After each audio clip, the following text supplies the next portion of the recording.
नमस्कार, India voice देख रहे हैं आप और मैं हूं आपके साथ शिवम दुबे। इंडिया वॉइस के खास कार्यक्रम खबर दिन भर में आप सबका स्वागत है। बुलेटिन की शुरुआत करेंगे। अरविंद केजरीवाल के इस्तीफे के बाद केंद्र शासित प्रदेश दिल्ली को आज नया मुख्यमंत्री मिल गया। उपराज्यपाल सचिवालय में आयोजित कार्यक्रम में आतिशी ने दिल्ली के मुख्यमंत्री पद की शपथ ली। उनके साथ 5 और मंत्रियों ने भी शपथ ली। आपको बता दें कि केजरीवाल के इस्तीफे से पहले आम आदमी पार्टी के विधायक दल की बैठक में आतिशी को नया नेता चुना गया था। दिल्ली के मुख्यमंत्री की कुर्सी पर बैठने वाली आम आदमी पार्टी की आतिशी भारतीय जनता पार्टी की सुषमा स्वराज और कांग्रेस की शीला दीक्षित के साथ तीसरी महिला नेता है। आतिशी ने आम आदमी पार्टी में कई महत्वपूर्ण जिम्मेदारियां भी निभाई हैं। साल 2013 में चुनावी डेब्यू करने वाली आम आदमी पार्टी का पहला मैनिफेस्टो तैयार करने वाली घोषणा पत्र मसौदा समिति की भी सदस्य रही थी आतिशी और शुरुआती दिनों में नीतियों को आकार देने में बड़ी भूमिका थी इनकी। और आम आदमी पार्टी के प्रवक्ता के रूप में भी आतिशी ने बड़े ही प्रमुखता से पार्टी की बात आने को मंचों पर रखा। और शपथ के बाद आतिशी ने अरविंद केजरीवाल के पैर छुए, जो दिल्ली के सबसे युवा 43 साल के सीएम है। इससे पहले केजरीवाल 45 साल की उम्र में सीएम बने थे। आतिशी के बाद सौरभ भारद्वाज, गोपाल राय, कैलाश गहलोत, इमरान हुसैन और मुकेश अहलावत ने मंत्री पद की शपथ ली। कैबिनेट में मुकेश अहलावत एकमात्र नया चेहरा है। आतिशी कालकाजी सीट से 3 बार की विधायक है। और शपथ ग्रहण समारोह में आतिशी के माता पिता अरविंद केजरीवाल, मनीष सिसोदिया, विपक्ष के नेता विजेंद्र गुप्ता, भाजपा के सांसद मनोज तिवारी शामिल हुए।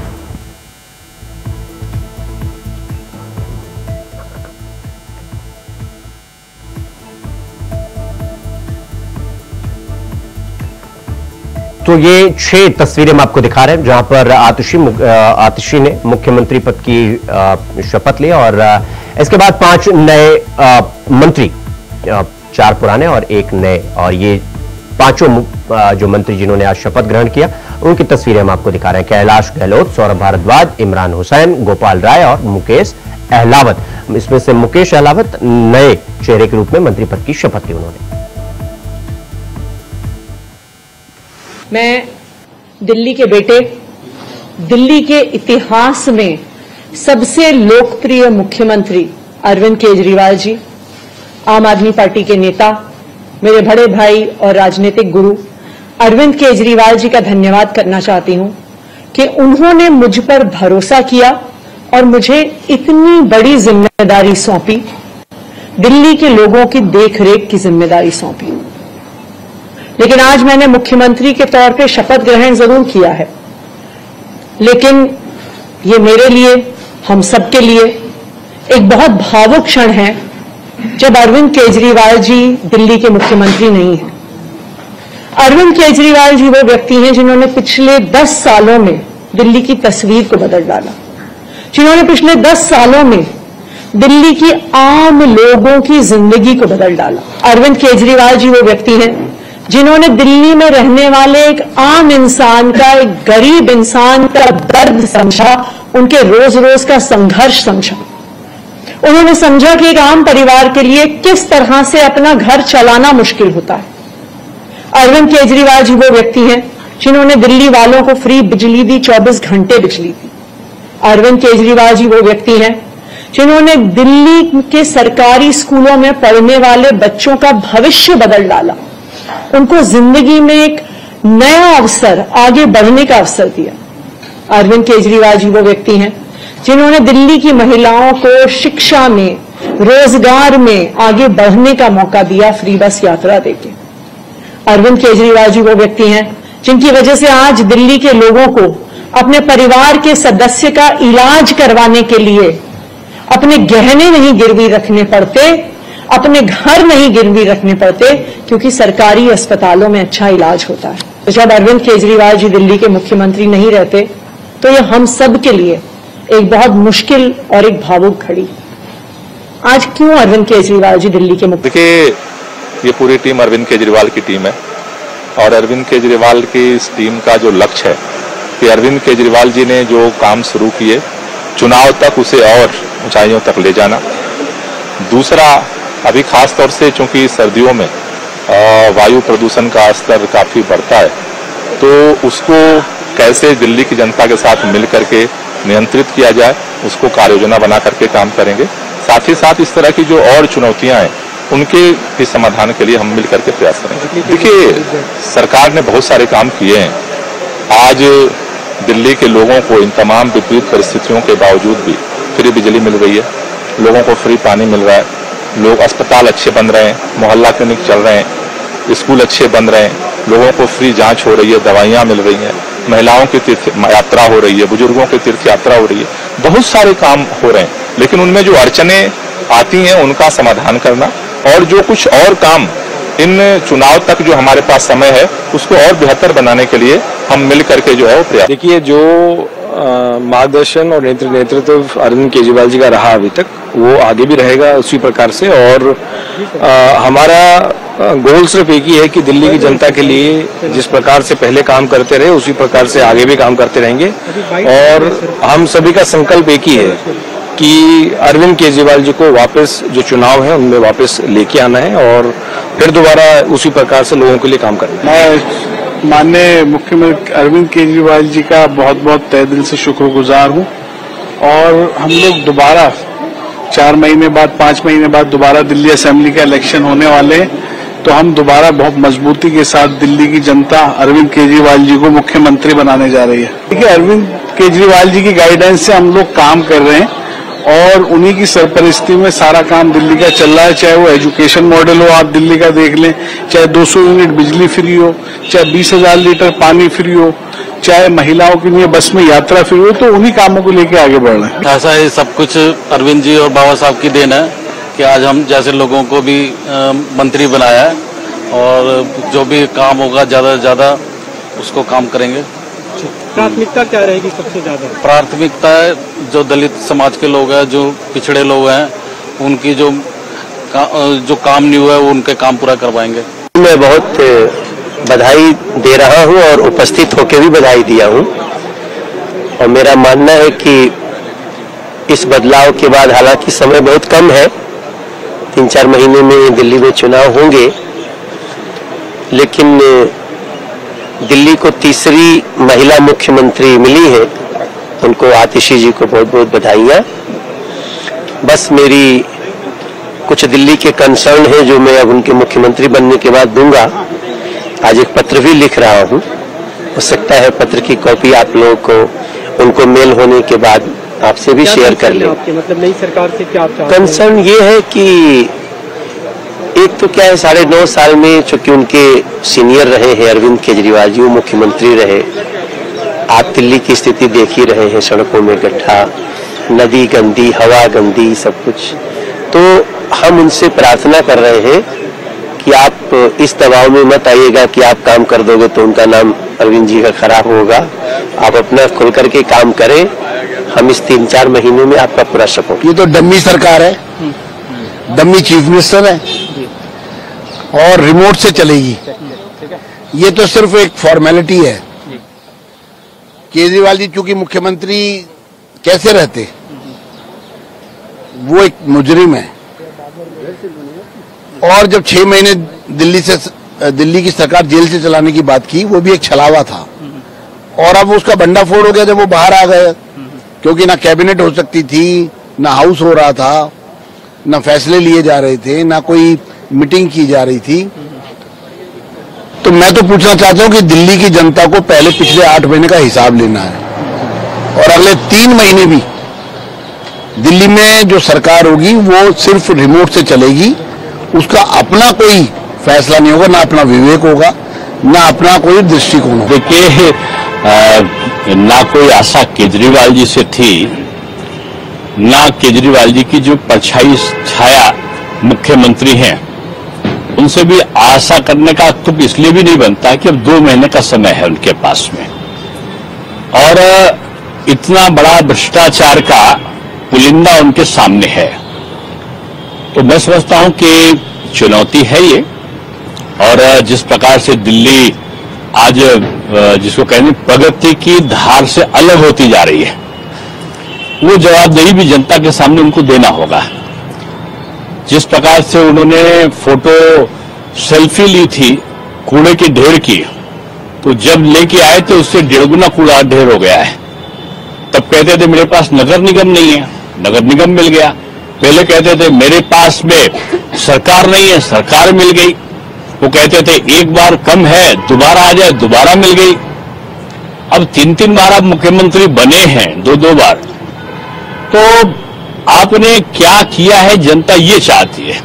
आपने अखबारों में बयान तो बहुत सारे दिए हैं, सुगुफा बहुत सारा छोड़ा है, लेकिन धरती पर क्या दिया है? स्कूलों की हालत जर्जर हो गई। वहां के स्वास्थ्य की जो मोहल्ला क्लिनिक नाम की चीज थी उसमें अवैध कब्जे हो गए। आपने किया क्या? तो ये जनता पूछती है और मैं समझता हूं कि दिल्ली का मॉडल फेल्योर मॉडल है। जी को बहुत बहुत बधाई और शुभकामनाएं देता हूं और ऐसी उम्मीद भी करता हूं कि दिल्ली वालों के लिए आतिशी जी अब आम आदमी पार्टी की सरकार काम करेगी। दिल्ली के जो 10 लाख लोगों के राशन कार्ड की फाइलें पेंडिंग है उन पे साइन करेंगी। दिल्ली में आयुष्मान भारत योजना जो वायदा किया था केजरीवाल साहब ने 2020 के चुनाव में, उसको भी इम्प्लीमेंट करेंगी ताकि जो लाभ पूरे देश की जनता को मिल रहा है 5 लाख रुपए की स्वास्थ्य बीमा योजना का, वो दिल्ली वालों को भी मिले। देखिए, मुख्यमंत्री दिल्ली की हैं, उनको काम करना चाहिए मुख्यमंत्री के नाते। उनको पार्टी पॉलिटिक्स से ऊपर उठ करके दिल्ली की जनता के लिए काम करना चाहिए। पीछे जो 10 सालों में आम आदमी पार्टी की सरकार ने काम नहीं किया दिल्ली वालों के लिए, वो मैं इनसे उम्मीद करता हूं कि ये करें।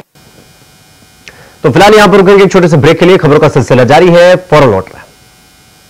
ब्रेक के बाद एक बार फिर आप सबका स्वागत है मेरे साथ। रुक करेंगे अगली खबर की ओर। हरियाणा कांग्रेस में चल रही अंदरूनी कलह के बीच केंद्रीय मंत्री और पूर्व मुख्यमंत्री मनोहर लाल ने कुमारी शैलजा को लेकर बड़ा बयान दिया है। उन्होंने कहा कि कांग्रेस में दलितों का अपमान हुआ है और शैलजा को अब शब्दों का सामना करना पड़ रहा है। उन्हें बीजेपी में शामिल होने का प्रस्ताव भी दिया है, ये कहते हुए कि यदि वो बीजेपी में आती हैं तो वो उनका स्वागत करने के लिए तैयार है।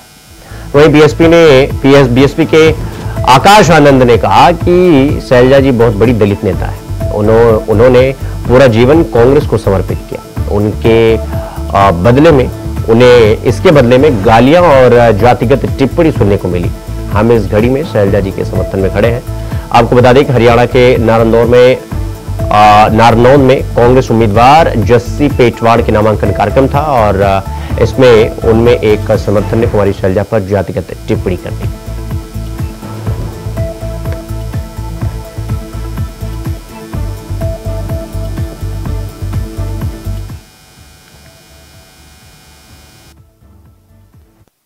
दलित बहन, आपके दलित समाज, अनुसूचित जाति का समाज सब चिंता करते हैं उसकी, चाहे कोई भी पार्टी हो। सम्मान सबको प्यारा है, अपमानित करना ये समाज में वर्जित है। कोई किसी अपमान रहता तो पंचायत में बैठते हैं, अगर पंचायत में कोई विरोधी व्यक्ति भी होड़ खड़ा होकर किसी के बारे में बोल देता है तो पंचायत बैठा देती है ना, नहीं में ऐसा नहीं बहुत करती है ना। लेकिन इनको शर्म नहीं आई, उस घर को गालियां तक दी इन्होंने,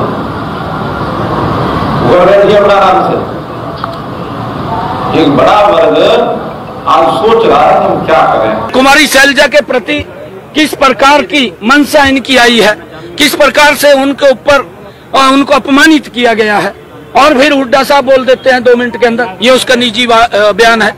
ये जो है शैलजा हमारी बहन है, सम्मानित नेता है। इस किस्म की कोई कांग्रेस का आदमी ये बात नहीं कह सकता। ये तो मैनिपुलेटेड लगते हैं, क्योंकि बीजेपी का काम ये है कि आपस में धर्म के नाम पे, जात पात के नाम पे बढ़ाने का। ये तो बहुत आसान है आजकल। एक किसी को पकड़ लो, आप हर आदमी के पास कैमरा है और किसी को भी आप मैनिपुलेट कर सकते हो। ये बात जो है कांग्रेस का, और हमारे साथी कोई ये बात नहीं कह सकता। कांग्रेस जो है, कांग्रेस का नारा है, ना जात पे ना पात पे मोहर लगेगी हाथ पे। भाई एक आदमी कितनी बार अपमानित होगा, आप मुझे बताइए, जिसने इतने लंबे समय तक पार्टी की सेवा की हो और आज उसको जो है जिस तरह से उसे अपमानित करने का काम किया। हमें शर्म के साथ कहना पड़ रहा है कि एक तरफ तो साइडलाइन कर दिया गया है, दूसरी तरफ उनकी पूरी मेहनत पे भी, और जिस तरह की टिप्पणियां जो लोग सरकार में सपना देख रहे हैं आने का वो लोग कर रहे हैं, ये समझना चाहिए कि उनके भी घर में बहन बेटी है। इतना अहंकार नहीं होना चाहिए और समाज सब देख रहा है। पहले भी ऑफर था और आज भी ऑफर है। शैलजा जी को पूरा आदर सम्मान उनकी अपनी पार्टी बहुजन समाज पार्टी में मिलेगा और हमारा पूरा सपोर्ट है उनके साथ। अगर वो पार्टी ज्वाइन करना चाहे तो हम उनको खुलेआम यहाँ पे। जिस दिन खट्टर साहब को हरियाणा के मुख्यमंत्री पद से हटाया था उस दिन से लगातार वो प्रयास कर रहे हैं, कांग्रेस के दरवाजे खटखटा रहे हैं, लेकिन हमारे दरवाजे बंद हैं उनके लिए। तो ये कुंठाग्रस्त हैं, उनकी कुंठा हम समझते हैं, कुंठा के कारण हम समझते हैं, लेकिन उनको ये हम आपके मार्फत बताना चाहते हैं कि हमारे दरवाजे आपके लिए बंद हैं। जबरदस्त एक दूसरे के खिलाफ बयानबाजी हो रही और एकदम साफ है कि कांग्रेस आपस में लड़ रही है और हम जनता के साथ हैं। तीसरी बार भारतीय जनता पार्टी की सरकार बनेगी। कांग्रेस पार्टी महिलाओं का सम्मान नहीं किया और जिस प्रकार के बयान उन्होंने कुमारी शैलजा जी के बारे जातिवाद बयान दिए, उनको कोई भी बर्दाश्त नहीं कर सकता। उससे सारे हरियाणा में कांग्रेस के प्रति रोष है। तो खबरों में आगे बढ़ेंगे। उत्तर प्रदेश के मुख्यमंत्री योगी आदित्यनाथ गोरखपुर में एक कार्यक्रम में पहुंचे, जहां उन्होंने ये कहा कि गोरक्षपीठ की परंपरा जोड़ने की परंपरा है। भारत एक सही दिशा में आगे बढ़ रहा है। भाषण करने से समस्या का समाधान नहीं होता। सुनिए मुख्यमंत्री योगी आदित्यनाथ ने क्या कुछ कहा। संतों के मन में एक आक्रोश भी था इस बात को लेकर के कि वास्तव में देश की दिशा क्या हो रही है। क्या इसी के लिए देश के स्वाधीनता सेनानियों ने अपना बलिदान दिया था, अपना सर्वस्व न्यौछावर किया था। लेकिन आज हम सबका सौभाग्य है कि भारत एक सही दिशा में आगे बढ़ा है। गत 10 वर्ष में भारत की जो प्रगति है, सर्वांगीण विकास का जो एक रूप रेखा भारत की आज देश के सामने आई है, यह बहुत उत्साहित करने वाली है, हम सबको आगे बढ़ाने वाली है। और इसलिए प्रत्येक भारतीय का दायित्व बनता है, जब भारत आगे बढ़ रहा है तो आज दुनिया की वे ताकतें जो भारत को आगे नहीं बढ़ने देना चाहती, वे षड्यंत्र करने के अनेक प्रयास कर रहे हैं। आपस में लड़ाने का काम, फिर उन्हीं गलतियों को दोहराने का काम। पैसा किसी और का है, लेकिन माध्यम यही के लोग बनेंगे और उन्हीं लोगों के माध्यम से फिर षड्यंत्र करने की साजिशें तेजी के साथ प्रारंभ हुई हैं। जब ये षड्यंत्र हो रहे हो, उन स्थितियों में भारत की संत परंपरा का वह संदेश जो कवि महायोगी गोरखनाथ जी ने, आदि शंकर ने, जगतगुरु रामानुजाचार्य ने, जगतगुरु रामानंदाचार्य ने, भारत की संतों की परंपरा ने सामाजिक एकता का जो संदेश दिया था, आज जो सबसे प्राथमिक मुद्दा हम सबका होना चाहिए। जाति पाति पूछे नहीं कोई, हरि को भजे सो हरि का होई। जब तक ये भाव हमारे मन में नहीं आएगा। तो यूपी में मुख्यमंत्री योगी और सपा सुप्रीमो के बीच छिड़ी जुबानी जंग में अब अखिलेश ने साधु संत पर की गई पोस्ट पर सफाई दी है। अखिलेश यादव का कहना है कि समाजवादी साधु संत का अपमान नहीं करते, बल्कि उनकी टिप्पणी मठाधीश मुख्यमंत्री के लिए थी। ये रिपोर्ट देखिए। अगर मठाधीश में ही अगर किसी को शिकायत है तो बताओ, हमारे मुख्यमंत्री जी तो मठाधीश मुख्यमंत्री हैं, तो इसमें क्या खराब बात है? इसमें भी शिकायत है क्या?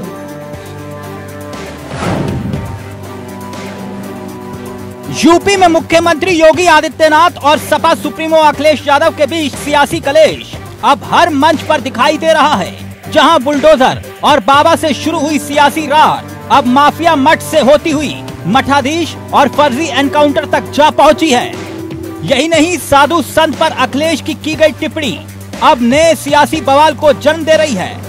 डिप्टी सीएम केशव प्रसाद मौर्य ने तो इस पूरे मामले को लेकर संत समाज का इसे अपमान बताया है। सार्वजनिक रूप से अखिलेश से माफी मांगने तक की बात कही है।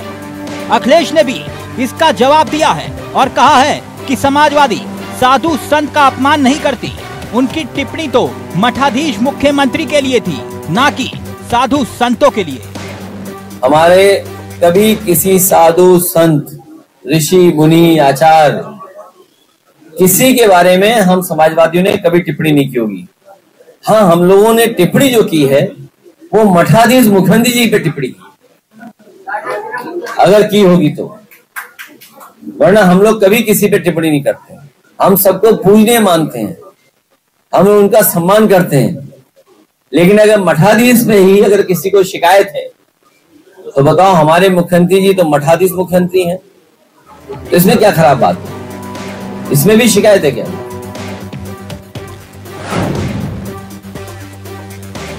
यानी कि अब तक तो समाजवादी पार्टी इशारों में निशाने साध रही थी, मगर अब साधु संतों पर दिए गए बयान को लेकर अखिलेश यादव का दाव उल्टा पड़ा तो मुख्यमंत्री पर इसे टिप्पणी बता डाला। खैर, यूपी में सीएम योगी और सपा सुप्रीमो अखिलेश यादव के बीच चल रही जुबानी जंग अब आमने सामने की लड़ाई के रूप में तब्दील हो चुकी है। मठाधीश और माफिया में कोई ज्यादा फर्क नहीं होता। माँ का इनको दर्द समझ में नहीं आ रहा, बहन के आंसू नहीं समझ में आ रहे हैं, और सोचिए कैसा दिमाग इनका। सरकार ने कैसी होशियारी दिखाई कि चप्पल में इनकाउंटर कर दिया। बताइए आप, कैसा दिमाग है इन लोगों का, क्या होशियारी दिखाई। कौन नई तस्वीर देख करके बता सकता है कि ये झूठा इनकाउंटर हुआ था? और ये पहला झूठा इनकाउंटर नहीं है यूपी का, तमाम इनकाउंटरों पे उंगली उठी है। समाजवादी पार्टी तो ये माफिया और अपराधियों के सामने, दुर्दांत तो माफिया और अपराधियों के सामने नाक रगड़ते थे और अपने संस्कार के अनुरूप धर्माचार्यों को ये माफिया बोलते हैं। अखिलेश यादव ने बीजेपी को होने वाले उपचुनाव में 10 की 10 सीटों पर हराने की चुनौती दी है। फर्जी एनकाउंटर पर भी वो लगातार घेर रहे हैं, जिसके बाद से साफ है कि अखिलेश जिस तरह से भदोई के सपा विधायक जागिद बेग और उनके परिवार की गिरफ्तारी को लेकर सवाल उठा रहे हैं, ऐसे में अखिलेश यादव भले ही साधु संत पर की गई टिप्पणी पर यू टर्न ले रहे हों, मगर सीएम योगी और सपा सुप्रीमो अखिलेश यादव के बीच शुरू हुआ ये सियासी कलेश अब कहां जाकर थमेगा ये कोई नहीं जानता, क्योंकि एक तरफ से वार और दूसरी तरफ से पलटवार हर रोज हो रहा है। Bureau report, India voice, Lucknow.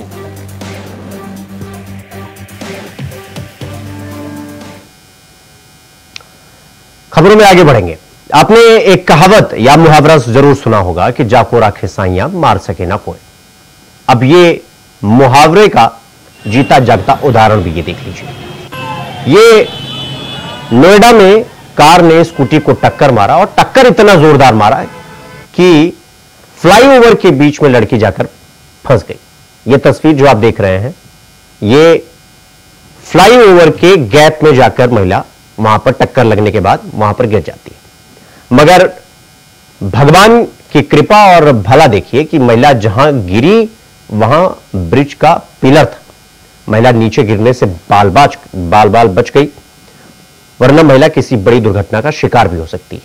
ये तस्वीरें नोएडा सेक्टर 20 की बताई जा रही है और कड़ी मशक्कत के बाद लड़की को वहां से रेस्क्यू किया गया। और ये तस्वीरें साफ साफ बताती हैं कि अगर ऊपर वाला आपके साथ है तो आपको आपका कोई बाल भी बांका नहीं कर सकता।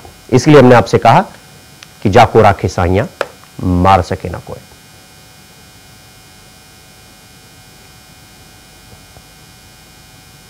तो वहीं प्रयागराज हाईकोर्ट ने समाजवादी पार्टी के नेता आजम खान की जमानत अर्जी खारिज कर दी है।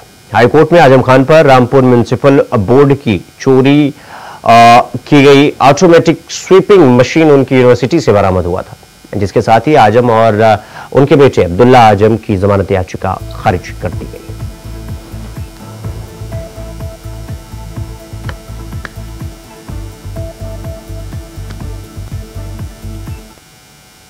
तो खबर दिन भर में आज के लिए बस इतना ही। देश और दुनिया की तमाम खबरों को देखने के लिए देखते रहिए इंडिया वॉइस। नमस्कार।